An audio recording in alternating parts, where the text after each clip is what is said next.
நான் என் தியான அனுபவங்கள்லாம் எனக்கு ஏற்பட்ட உடனே என்னால் பொறுக்க முடியல.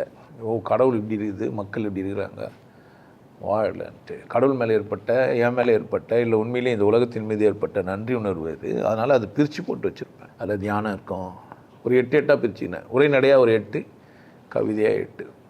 அப்போ வந்து பிரச்சனை என்னான்னு கேட்டிங்கன்னா, கவிதை நூல்கள்லாம் வியாபாரம் ஆகாது, லைப்ரரியெலாம் எடுக்க மாட்டாங்க. ஆனால் என்னுடைய புக்கு லைப்ரரியில் ஏற்றாங்க, எல்லா லைப்ரரிக்கும் போச்சு. தமிழ்நாட்டில் இருக்கிற கிட்டத்தட்ட ஒரு 3500 காப்பிக்கு மேலே லைப்ரரி வாங்கினாங்க. லைப்ரரிக்கு சேங்ஷன் ஆச்சு என்னோடய புக்கு நன்றி உணர்வு.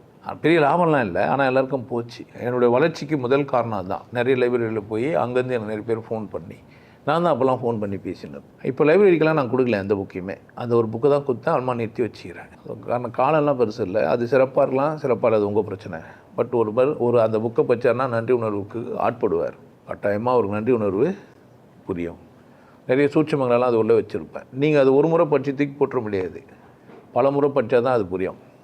இல்லை அது மாதிரி நீங்கள் ஆக முடியும். அது ஒரு முறை படிச்சுட்டு போடுற புத்தகம் கிடையாது. நீங்கள் ஒரு சராசரி புத்தகங்களை படிச்சுட்டு வாசிச்சுட்டேன்னு எடுத்து வைக்கிறீங்களா, அப்படி முடியாது, அப்படி பண்ணக்கூடாது. அது ஒரு மந்திரம் மாதிரி. இப்போ ஒரு சிவவாக்கி இருக்கிறாரு, ஒரு புக் எழுதுகிறாரு, திருமூலர் இருக்கிறாரு, சிவாகம் எழுதுகிறாரு. அவங்களாம் நிறைய எழுதி வச்சுக்கிறாங்க, நிறைய வரிகள்லாம் எழுதி வச்சுருப்பாங்க, ரொம்ப எளிமையாக இருக்கும். உங்கள் கையில் இருக்கிற ஒரு எளிமையான ஒரு புத்தகம் இது. அதில் சூட்சமங்களும் சொல்லி வச்சுருப்பேன். அது ரொம்ப உஷாராக படிக்கணும்.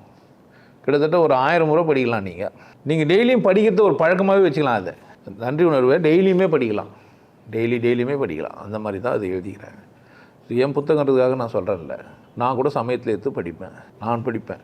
என் புத்தகம் கிடையாது. எழுதுனூர் வேறு தான், எழுதும்போது நான் வேறு ஆள் தான், படிக்கும்போது நான் யார் தான், வேறு ஆள் தான். சமைக்கும்போது ஒரு பொம்பளை வேறு தான், அந்த சமையல் சாப்பிடும்போது அந்த பொம்பளை வேறு ஆள் தான். அதனால தான் தெரியுது உப்பு கம்மியாகுது, காரம் கம்மியாகுதுன்னு ஏன் தெரியுது, தெரியும். சாப்பிடும்போது அந்த ருசி, அது கலந்த வீதம், அது கொதித்தது, இதெல்லாம் மாறி இருக்கும். ஸோ ப்ராசஸ் இது. அந்த புக்கை நீங்கள் படிக்கிறதுன்றது ஒரு பெரிய கலை. யோக பயிர்றவங்க அந்த புத்தகத்தை கட்டாயம் வாங்கி படிக்கலாம். நீங்கள் எந்த குருக்கிட்டனா போகலாம், எந்த ஆன்மீகத்துக்குனாச்சும் போகலாம். அது ஆன்மீகத்திலேயே விசேஷமானது, மதம் சாராத ஒரு அழகான நூல். காலத்தில் கொண்டாடலாம், தூக்கியும் போட்டலாம், அவங்க இஷ்டம். ஸோ நன்றி உணர்வு ஒரு நல்ல நூல், நீங்கள் திரும்ப திரும்ப படிக்கலாம். அது காலம் எனக்கு வந்து அதிகபட்சம் ஒரு 3 மாதத்துக்குள்ளே தான் இருக்க முடியும்.